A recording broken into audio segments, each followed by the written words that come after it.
Definisi dari kekerasan seksual itu adalah mulai dari ucapan sampai perbuatan yang dilakukan dengan intensi atau dengan niat untuk menguasai atau memanipulasi orang lain untuk melakukan tindakan seksual yang tidak dikehendaki orang lain tersebut.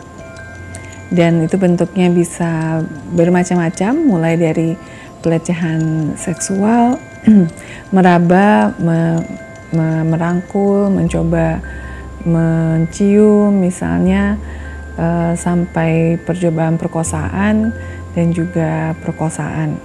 Pada anak-anak, kekerasan seksual pada anak bisa saja si pelaku misalnya ada di tempat tersebut atau tidak, misalnya lewat internet atau menggunakan anak-anak sebagai bahan untuk pornografi, dan kemudian untuk bisa saja anak tersebut diminta untuk melakukan hal-hal di luar kehendaknya tanpa pelakunya ada di situ.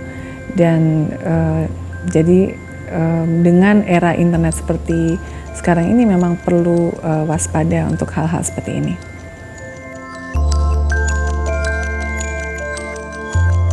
Pada anak yang diduga mengalami kekerasan seksual, mungkin akan ada perubahan tingkah laku.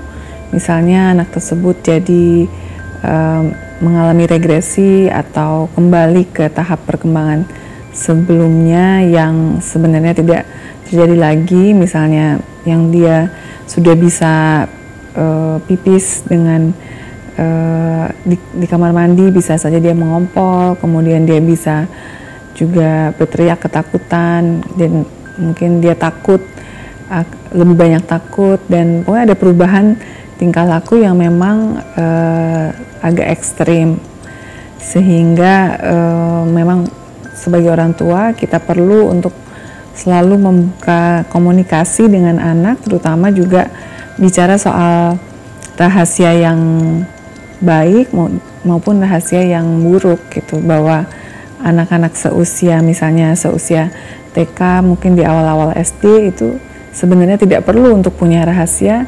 dengan orang tuanya, dan perlu untuk bercerita semua hal yang terjadi kepada orang tuanya. Dan memang gejala psikologis ini mungkin dia juga jadi yang biasanya mudah berkonsentrasi, jadi lebih sulit berkonsentrasi, dan pikirannya kemana-mana, sering melamun dan tidak fokus begitu. Mungkin dan akan sangat terlihat sebenarnya bahwa ada sesuatu yang dia coba, sesuatu yang tidak nyaman yang dia alami, yang tidak dia kemukakan kepada orang tuanya.